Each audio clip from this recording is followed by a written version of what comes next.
Welcome to today's Widerfunnel webinar.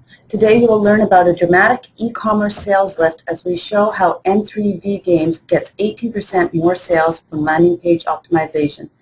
Presented by Tony Hilliam of N3V Games and Chris Goward of Widerfunnel Marketing.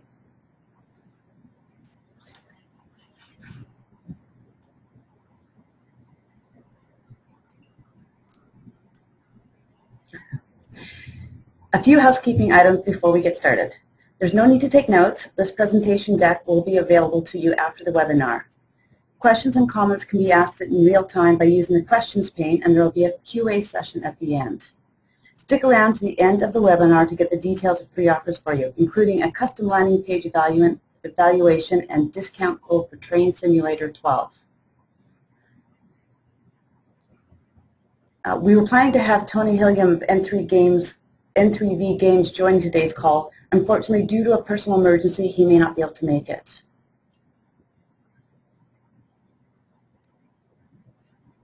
Your presenter today is Chris Goward, co-founder and CEO of Widerfunnel. Chris is a marketing strategist and entrepreneur since he began his first web design business in 1994. He developed Widerfunnel's methodologies, including the Lift model and Kaizen, and is in demand globally as a speaker. He also has an upcoming conversion optimization book by Wiley. You should sign up at the Widerfunnel blog to be the first in line and have a chance to win a copy when the book is released.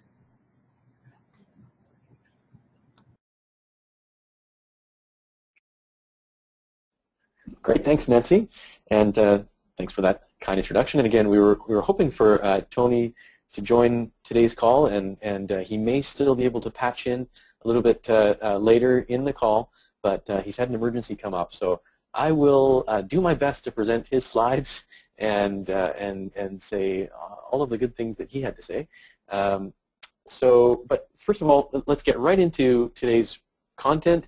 And there's a lot of great stuff we're going to talk about today to help you optimize your conversion rates on your websites.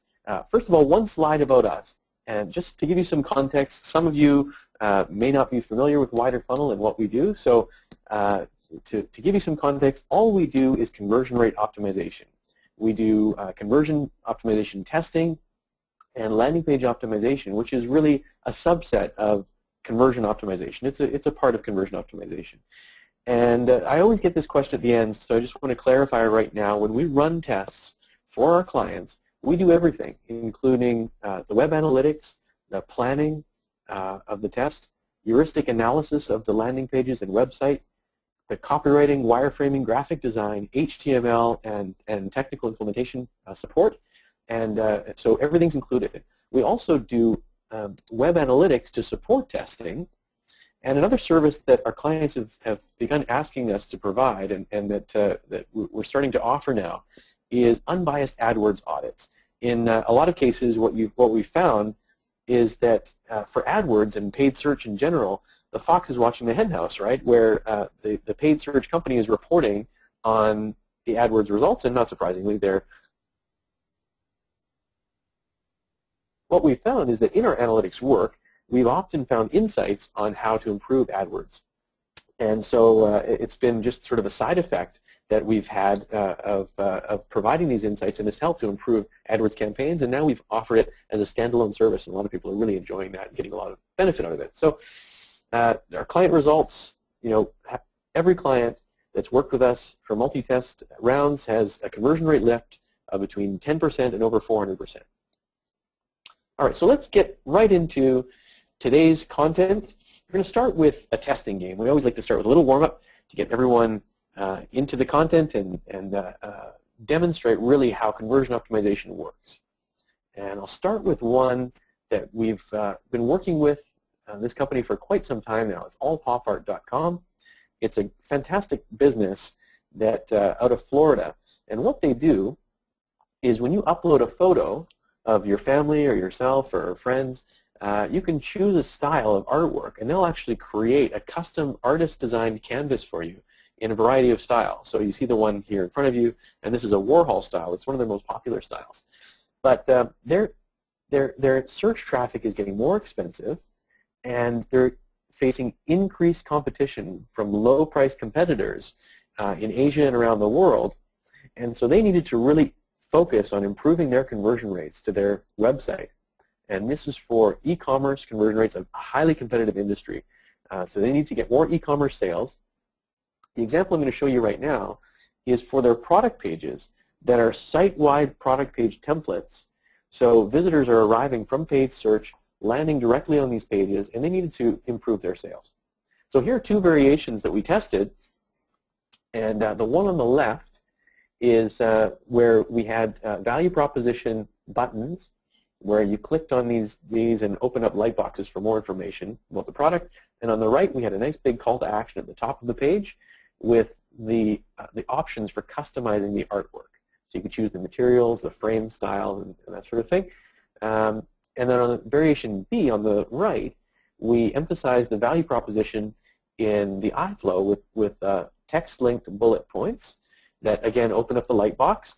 And the options for customizing the artwork were below the fold. So the fold line was around here where this call to action is.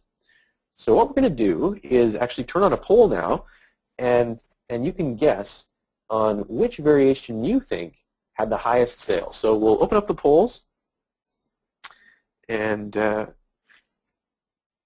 you can vote now on whether you think variation A with the product options above the fold, or variation B with the value proposition above the fold and the product options below the fold had the highest sales. All right, so we'll leave that open for a couple more seconds, allow you to vote. This is very interesting. We've got all the votes coming in, and there's a battle between the two variations happening here. So great, we'll close down the poll now and take a look at the results. So let's see if we can share the results there. And this is very interesting. What we see, look at that, is nearly neck and neck, where we've got variation B with a slight lead and with 56% of the polls. So let's take a look at what actually happened. So imagine yourself, first of all, sitting in your boardroom, and your digital agency comes and presents your new website design, right? This is the typical way of redesigning your website, where they present their various design comps and their layouts and their concepts. And how do you choose which one goes live on your website? Well, you may be familiar with the HIPPO method, right? The highest paid person's opinion. So that's the person that, in the boardroom points at the one they like best, and that's invariably the design that goes live on the site.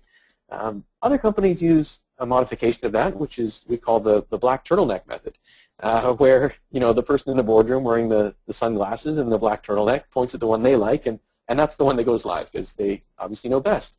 Well, we use a slightly different method. Actually, it's a very different method. It's called the controlled testing method, where we actually, in this case, ran the controlled test for all visitors to the website to see which one actually works and which one persuades them to purchase more. And so let's look at the results. Without further ado, what we found is variation B actually increased revenue per visitor by 42%.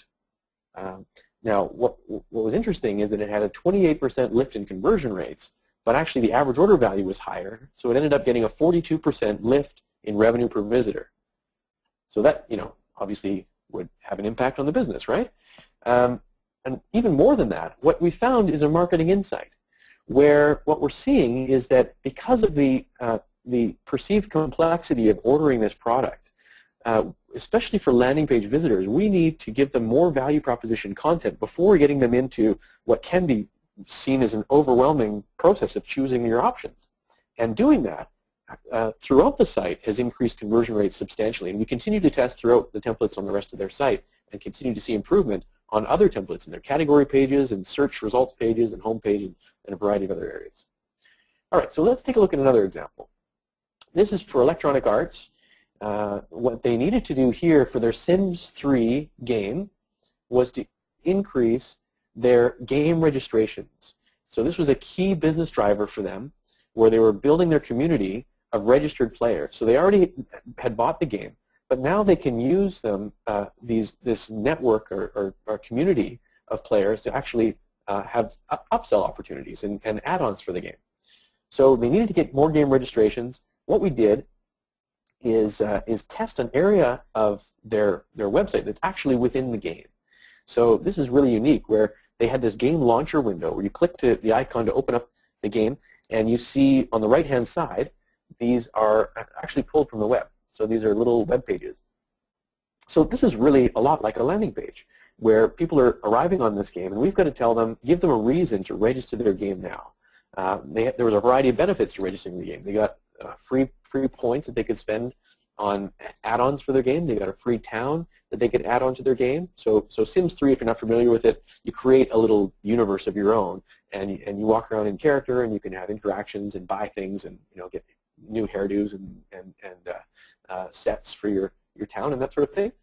So on variation A, you'll see we tested two variations here. Variation A, we showed a preview of the free content that you get when you register your game.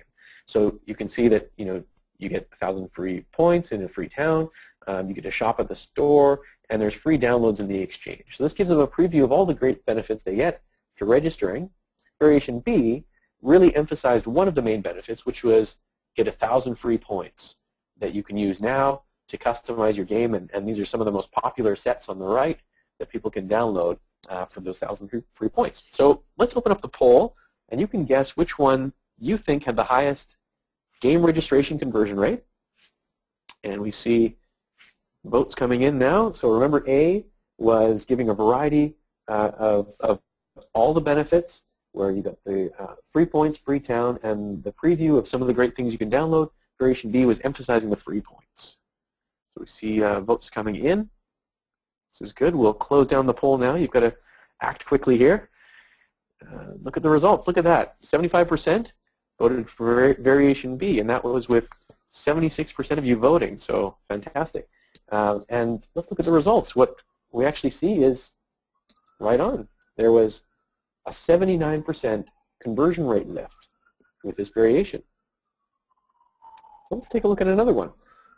Variation B here is the same, and variation A is slightly different, where we've removed the preview down below, and this one emphasizes getting a free town. So it's talking about you get the free town as a tangible benefit, and variation B is really talking about choice. You get 1,000 free sim points to spend on whatever you want to add on to your game.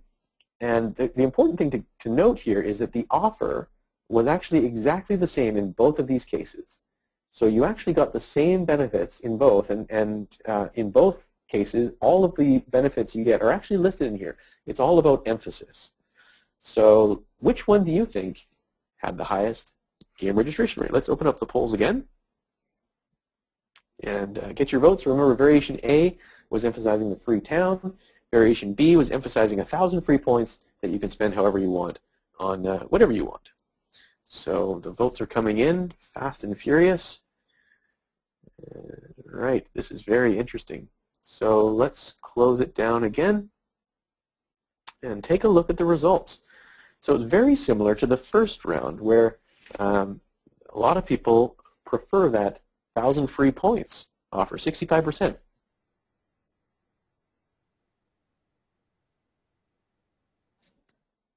Is that the majority was wrong. Actually, emphasizing a new town for free increased conversions by 128%. So, don't follow your gut on that count clearly. Plus, not only did they find out which variation got the higher conversion rate. Now, 128% lift is nothing to sneeze at, right? This is a fantastic lift, and in fact, even more than that, what they got is a marketing insight on the types of offers that they can use to compel their visitors to act. So this is a real marketing insight that they're using in their organization now to shift how they market to their customers. And that what they found through a series of tests that we've run with them is that tangible offers are working in their case better than giving more choice. So, which is somewhat counterintuitive, that by actually reducing the choice that you emphasize for people, you can actually increase their likelihood to act. All right, so there are a few examples that were quite dramatic and interesting, and that also led to marketing insights, which is really where we're aiming. So let's take a look at the example of N3V. Now, This is just getting a little drink of water here. This is Tony's slide, so I will do my best to do it justice. So essentially, N3V Games has an award-winning product, a train simulator, and now on version 12. They were originally in business since 1995, originally as Oren, and in 1997 won Strategy Game of the Year. They've actually have now more success than they've had ever in the past. This is their best year ever. They've sold more than 1 million train simulator units for PC, and now they've launched on iPad and sold 250,000 iPad units just in the last 12 months. And they're also launching iPhone again soon. It's the most realistic train simulation game on the planet. So, but they had some challenges, right? So they didn't get here just by default. They've got a very competitive niche gaming market, right? Gaming is becoming even more competitive all the time. There are new entrants to the market all the time. We've got a lot of experience in testing and improving game makers' websites. And this particular audience is very passionate about their game, and they get really attached to the game that they have, and they're difficult to upgrade. What they saw in their analytics was that they had a lot of landing page visitors coming to their website and coming to this page itself for this product page, but those visitors weren't converting into customers as much as they'd like. There was actually a ton of visitors that were just bouncing off the page after checking out the game and the videos and all the content, and they weren't converting. So what Tony said he needed was a fresh approach. He needed outside ideas to come into the team, and with proven ideas that could get them to a better place faster. He also has a small team. They've got a team of 15 people that have achieved this success, and they're wearing a lot of hats. What he told me yesterday was that they really had challenges finding people on the team that could focus on this, on conversion optimization, and really becoming experts at it. Not only that, but because they've been working together for 10 years in a lot of cases, there's a challenge of being used to this product and being used to this game and having a difficulty coming out with new ideas. So their goal was to increase the e-commerce game, the sales conversion rate for their main product page in this case for the train simulator game. So let's take a look at the page that they brought to us. Now, so what was interesting is this was the original page that they came to us, and Tony said, he really thinks this is a challenging page, will be a challenging page to improve because they've already done a lot of testing on it with their internal team. But they're reaching a plateau, and they just don't know that it can be improved much more. In fact, he shared with me the results that they'd found with their testing. So the first round of tests they did actually had a 28% decrease in sales. So it was worse than the old original page. Then they ran another test, and they got a 12% lift. Then they decided they need some help. So they came and talked to WIDERFENNEL. They came and talked to the initial advice they gave them. They came and took those ideas and went and ran their own test and had a 36% lift in conversion rates. So that was fantastic. They put all of those ideas into one test, and then they came and said, well, this is great. We're getting a lot of lift. Let's keep doing that. So then they ran another test and got an 8% lift. Then they ran another test and got a 3% lift. And then they said, you know what? I'm fed up with testing. We need to hire WIDERFENNEL. So they came to us and said, okay, you guys take another run at it. Well, we've optimized this thing completely, and so we want to see if you can do any better. So that's when they came to us, and what we did is, first of all, look at the whole site and prioritize where to run the tests. And it turns out this page was still a priority and a very important page for their business. So we immediately put it into the 7-step funnel experiment process that we run all of our tests through to get reliable results. And what I'm going to do is show you exactly how we did that. Whether it's a landing page, a site-wide template, or your home page, or wherever you are. So the first step is what we call our lift analysis, where we analyze the page based on the 6 conversion factors and to show the opportunities for improvement on that page from a conversion perspective. And then taking those lift points, and I'll show you how that works in a moment, but taking those lift points, we then create hypotheses that can be tested and improved.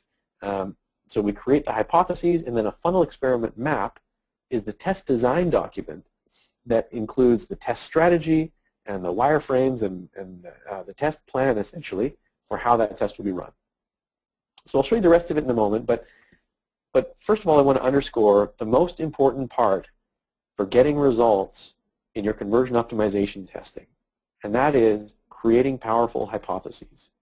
Okay, so what I'm going to show you now is the LIFT framework that we use as part of this 7-step process to get those conversion rate results. And first of all, regardless of what industry you're in, now I can't see your eyeballs and I can't ask you which industry you're in right now, but regardless of where you are, whether you're targeting B2B customers or whether you're targeting consumers, whether it's e-commerce or lead gen or affiliate marketing, we've worked in all of those industries. And what we're finding is these frameworks work regardless of where you are, regardless of who you're targeting. It turns out whether they're sitting in an office at SAP, buying a new printer, or whether they're sitting at home in their underwear buying socks, these are people, and they're persuaded the same way. They use the web the same way.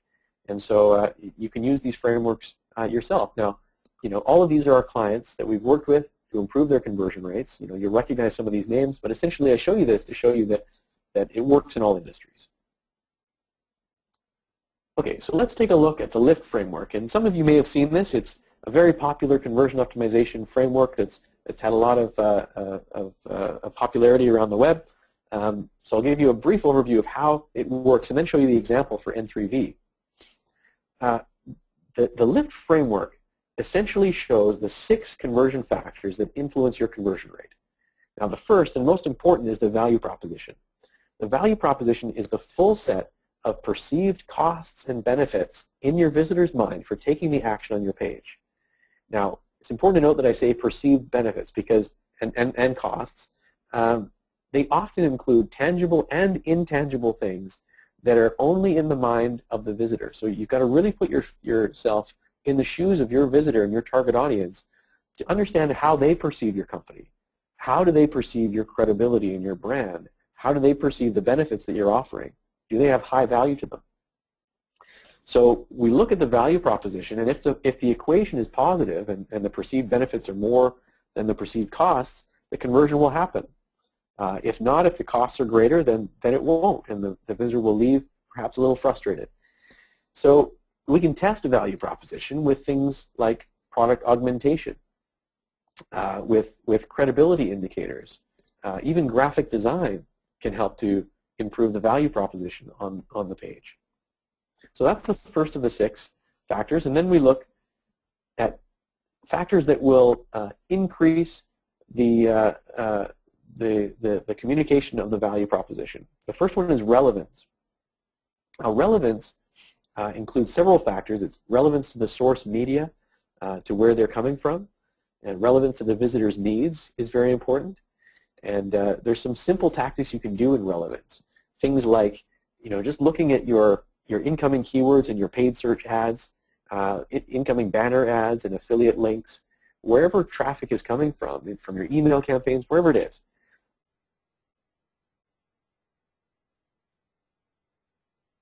Words that are in your messages and see if those appear on the landing page. The more closely they appear, the better your scent trail people will have when they're navigating through your site, and the higher relevance, higher conversion rate. The next factor here that improves conversions is clarity. Now, clarity includes the clarity of the eye flow, how people digest the information, clarity of the images on the page, clarity of the call to action, and clarity of the copywriting itself, the words that are used. Clarity is one of the primary areas that we find people falling down and having problems on their pages. It's very difficult to write clearly and concisely and with persuasiveness. So then there are also factors that reduce your value proposition.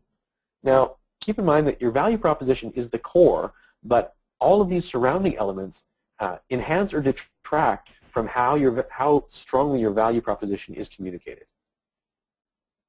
So anxiety is anything on the page that creates uncertainty in the visitor's mind about completing the call to action. So it could be things on the page or things missing from the page.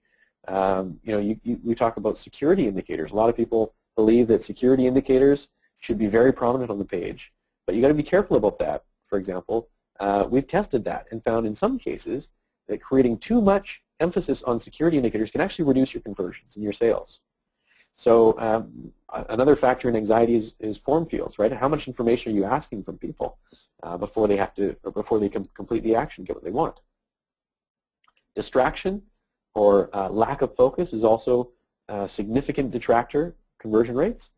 That's anything on the page that redirects attention from the primary message and the primary call to action. And then lastly, urgency is very important to getting the action now while people are on your page before they leave and forget about you and hit the competitor's tab and perhaps have a conversion there. And urgency can be influenced, of course, through limited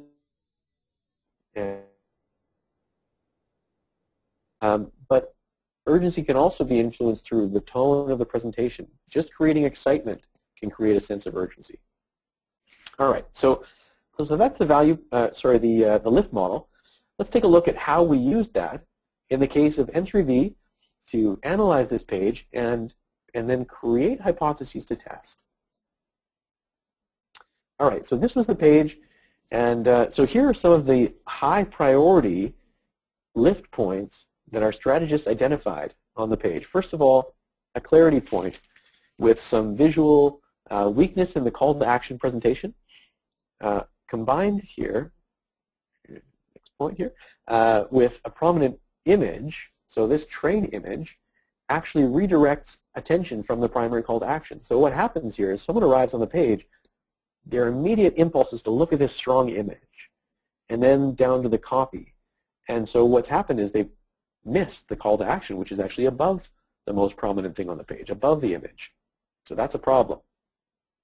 Third is the headline really has a weak value proposition. It's not a strong value proposition emphasizing the benefits in the visitor's mind. Next, there's no demo video that shows the gameplay. They actually have great videos on the website down in the content areas, but it wasn't on this landing page, prominently above the fold.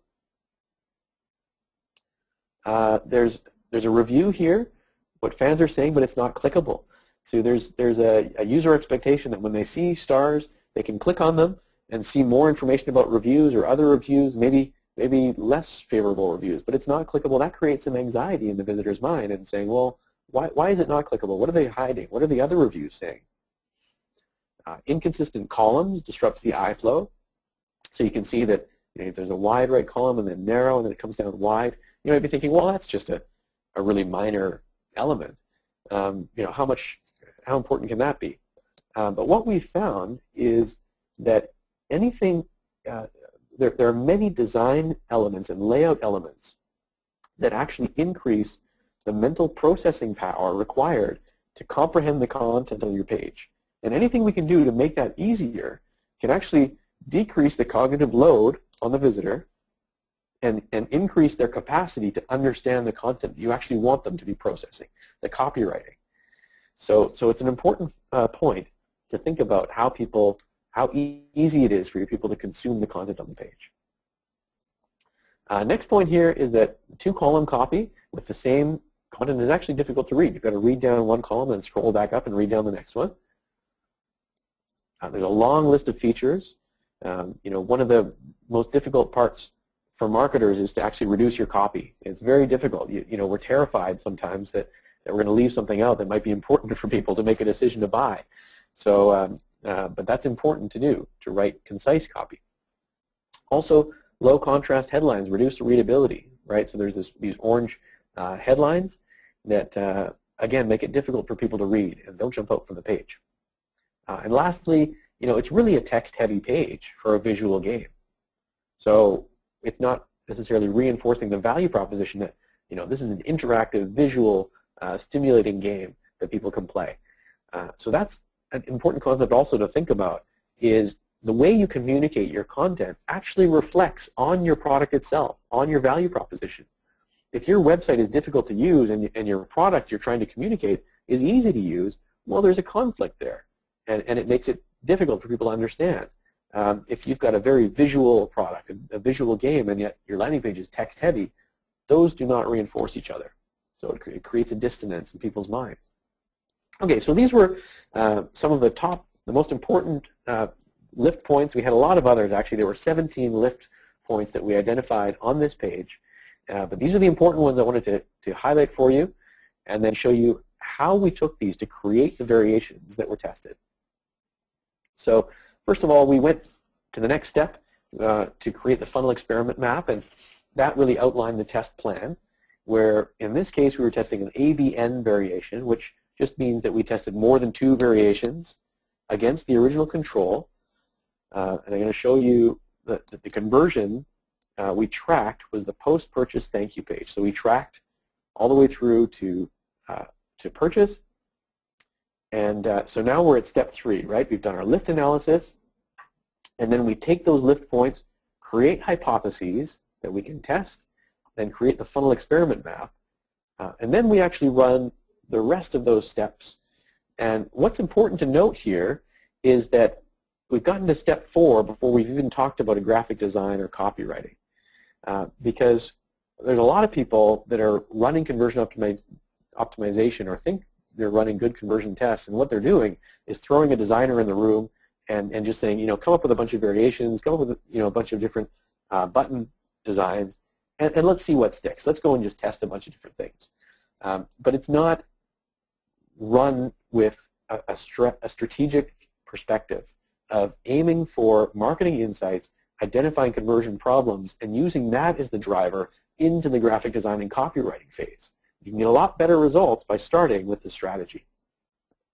So we actually did the graphic design and copywriting then, the technical setup with the HTML, collected the data so that the test went live in market, where every visitor that arrived on the page was randomly shown one of several different variations and then cookied to make sure that they would see the same variation every time they returned to the website, and then track their results.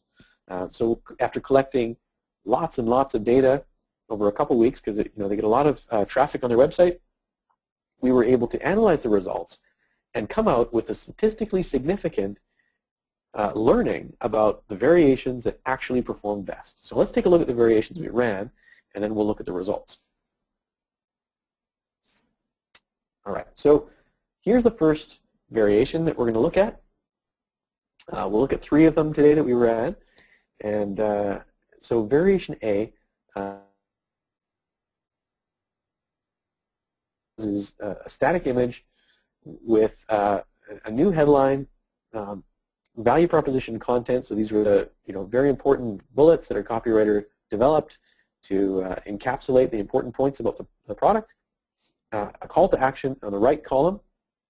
This was a redesign of their original call to action, and it actually moved with the page as you scrolled. And then on the left column, there were features that we now tied to images, and with a single column of iFlow that you went down the page. All right, so let's take a look at variation B. This one we call box shot and video. So what we did here was the hypothesis, well, there were quite a few hypotheses included. One was to create more tangibility in the product. Rather than just showing an image of a train, we showed an actual box shot, creating that tangible feeling like this is an actual deliverable you're going to receive. This is a game that you're going to receive as in a box or download, whatever, but it's a tangible asset. So again, value proposition content, and now we've emphasized a video that they had available. So this was an interactive demo that they could see, a 3-minute video that showed the gameplay and the different scenes you go through. Again, the feature list with attached images, and then more images of the gameplay. All right, and actually at the bottom of this, you can't see it in this screenshot, but at the bottom, lower down, there was another call to action. So if you scroll down and went through the value proposition points at the bottom, there was another strong buy call to action there. so variation C, we called feature video, and this one was all about the video above the fold. So again, we emphasized the video and had the call to action to the right. So right in the iFlow, you had your headline, you watched your video, you had the call to action, and then down below was more value proposition and a big list of all the new features that were in this game, as well as some more imagery on the right about the product, and then another call to action way down at the bottom of the page again. So if you scroll down and read through all the content, you could get the call to action down below. Okay, so three dramatically different redesign variations, and so I want to make the point that some people are always asking, or get the question often, well, when you test like this, how do you know what caused the change? How do you know what made the improvement?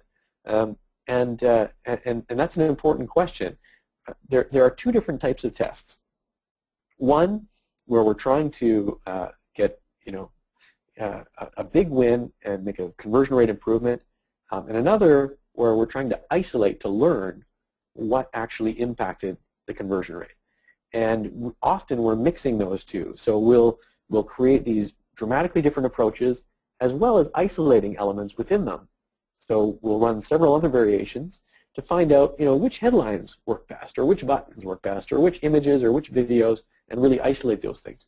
In this case, what we're looking at are these what we call variable cluster tests, where they're dramatically different. Each variation is including a cluster of hypotheses and creating a sum that's greater than their parts. All right, so again, as you probably have guessed, we're going to have you guess and vote using your best conversion skills on which variation had the highest sales conversion rate. So we'll open up the poll now, and you can vote. And remember, variation A had the static value proposition, so we had the static image above the fold, and the feature list below. Variation B had the tangible box shot and the video with features. Variation C really emphasized the video above the fold and had more content below. So we'll let you get your votes in here. A, static value proposition. B, tangible box and video. C, major featured video above the fold. All right, so we've got a bunch of votes coming in. This is interesting. We'll let you a couple more votes coming in. Wow. Most of you voted now, so we'll close down the polls and take a look at the results. All right, so quite a mix here, but B actually had a very strong lead. Looks like 48% of you believe that B had the highest sales, and then followed by C, the video, and A is trailing. So not many of you like A. Well, it's interesting. Let's take a look at what actually happened. So is it B? Now we're all on pins and needles, right? Waiting to see what's the result. Who won? Well, guys, it turns out variation A had the highest sales with an 18% lift in e-commerce sales. Now remember, this was the 6th round of testing after they'd already had 5 rounds of improvement. Well, 4 rounds. 1 losing, and then a 36% lift, and then an 8, and then a 3, and now another 18% lift in e-commerce sales. So if you guessed A, give yourself a raise, right? You just increased sales by 18%. That's fantastic. Congratulations. But hang on, that's not all. Now, remember which one was the most popular that you all voted for? It was variation B, right? 48%. Well, it turns out, and I couldn't have planned this better if I tried, I didn't stage these results. You guys voted on this. But it turns out that variation B, actually, as we were running the test, was showing an 11% potential drop in sales against the control. Now, we ended up pruning it early in the test because it was actually trailing the control, and we didn't want to hurt their sales in their important sales season. So, of course, the punchline here is that don't trust your gut, right? You got to test this, and we put a lot of great hypotheses into this one, but actually it turns out that featuring the video did not help. That the simple variation A actually made the biggest improvement. So what did we change to get this 18% sales lift? Well, we rewrote all of the content on the page. So we had a strong headline and value proposition bullets. Did a lot of research to come up with the right copywriting here. And all of our copywriting, of course, is based on just a ton of research and what we see work. And this new layout is something that we've tested before. A single column iFlow, rewritten conversion copywriting, of course, throughout, and reinforced each of the important features of the game with images that help to resonate with the visitors. Again, in this one, no video above the fold, and this call to action slider on the right. So now they've also got some marketing insights to build on. So it looks that as if the strong image and value proposition copywriting outperformed video. So this is a principle that they can start to test against and say, well, okay, so maybe it was the video content itself, or maybe it was something else. But this is now one data point that they can put into their arsenal and continue the improvement. It turns out, after looking at the spectrum of all the variations that we've tested for them, in this case, less is often more, where we created a single iFlow with more concise copywriting and a very selective emphasis on several of the features actually worked better than being comprehensive in this case. So now they've also got a strong new layout to continue testing on. They've got a platform that they can continue to isolate and test on, and will continue to do. So, those are the results from N3V. Very exciting test. We really loved working with these guys, and we hope for the best with Tony. And I'll be connecting with him a little bit later on, and I'm sure everything's fine. But we'll just keep working with him to continue to improve those results. And now I will also make sure that we get you guys the offer that he's agreed to include here. So like I promised, there are 3 special announcements. So I'll move straight to that. The first one is a special announcement. We're very happy that we've been able to launch a website. It's a free site that you can go to test your conversion skills and find out what works. And it's at conversionskills.com. You can do essentially what we've done here in this webinar and go and vote on test variations, see which ones actually won, and then actually download the full case studies with all the detailed results of how it happened. So you can find out what really works. So it's conversionskills.com, and it's free. There's no charge, nothing like that. All right, also, number 2, Tony has been kind enough to offer a 60% off discount code for Train Simulator 12. Originally it was 50%, and we had an arm wrestling match yesterday, and he said, all right, we'll give you 60%. So if you're interested in trying that out, just send an email to hello@widerfunnel.com, and we'll make sure to get a code for you, a discount code that you can use to go straight to their website and get that discount. Make a great gift for anyone that loves playing games. So check that out. And number 3 is if you're interested, if you'd like a free landing page evaluation, we've reserved 10 time slots for webinar attendees. So this is scheduled on a first-come, first-served basis. So get your emails ready. What you can do is email hello@widerfunnel.com, include the URL of the page you'd like evaluated,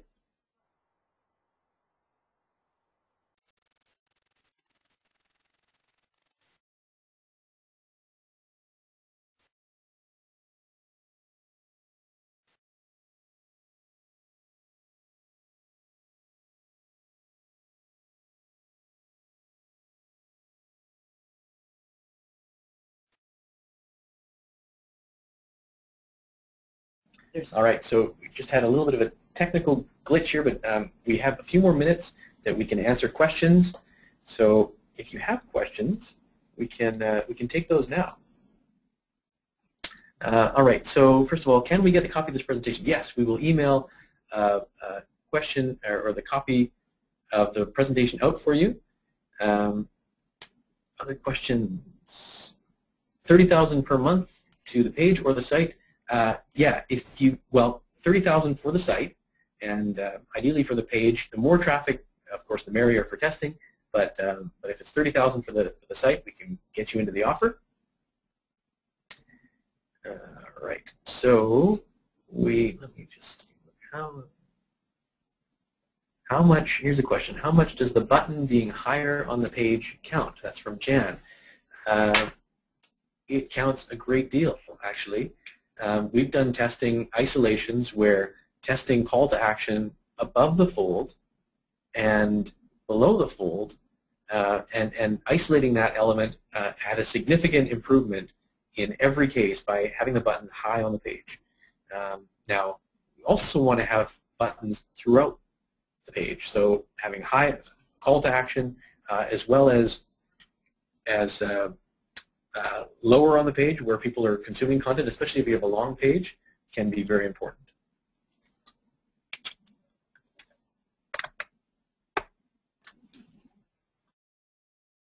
All right, so there's another question here about how do you come up with hypotheses for testing or ideas for testing?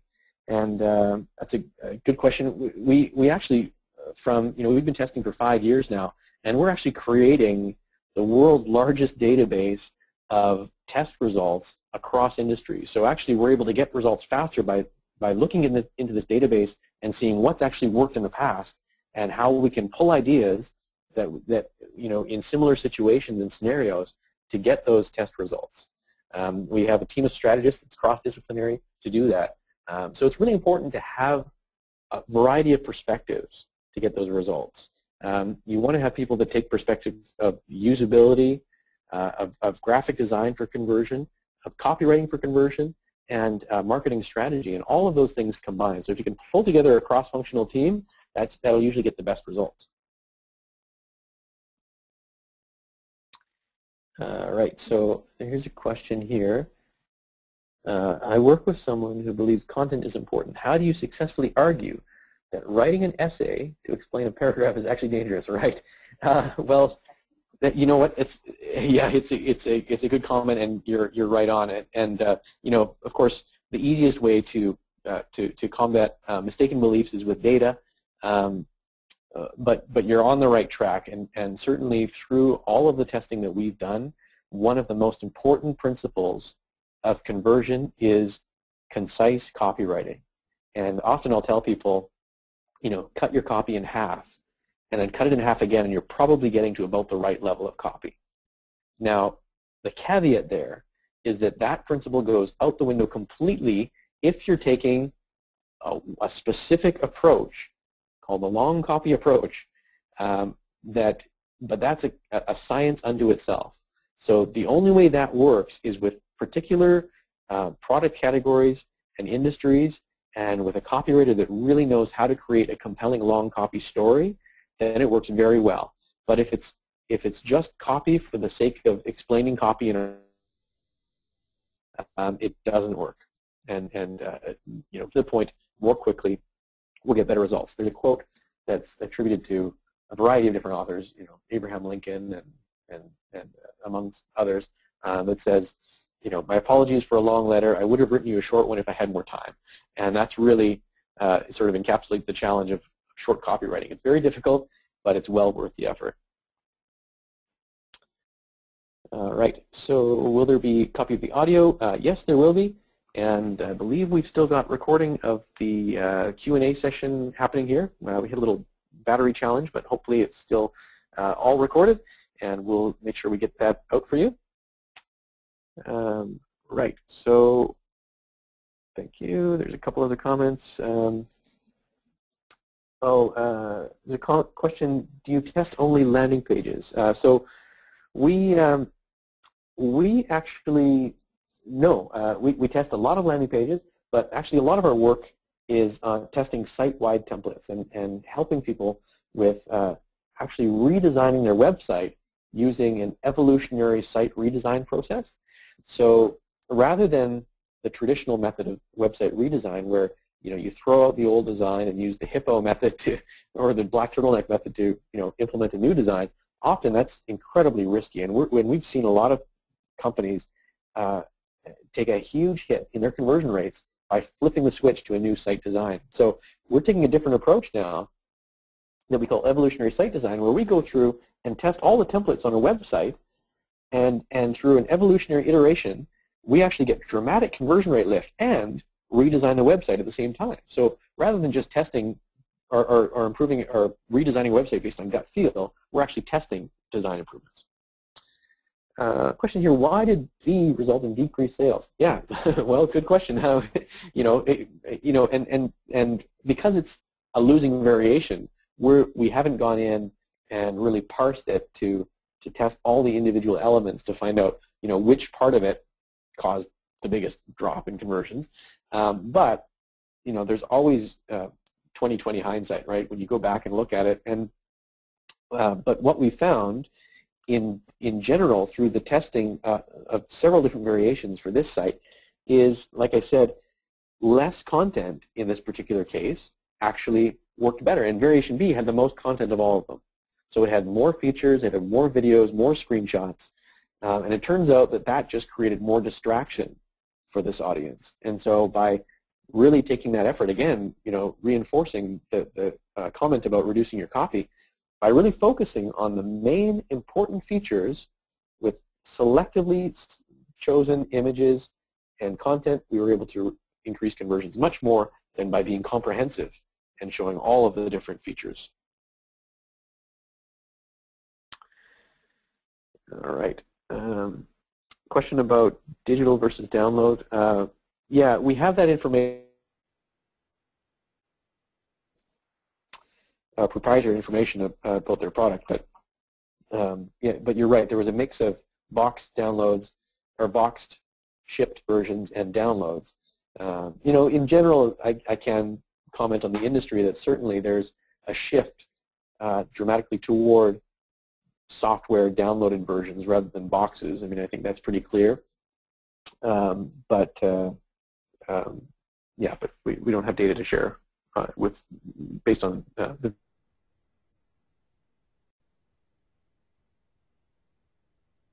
screen resolution, number of different devices accessing. Yeah, there are certainly a variety of screen sizes you have to consider, and we're always looking at what are the most important screen sizes for a particular test page. So one of the things we look at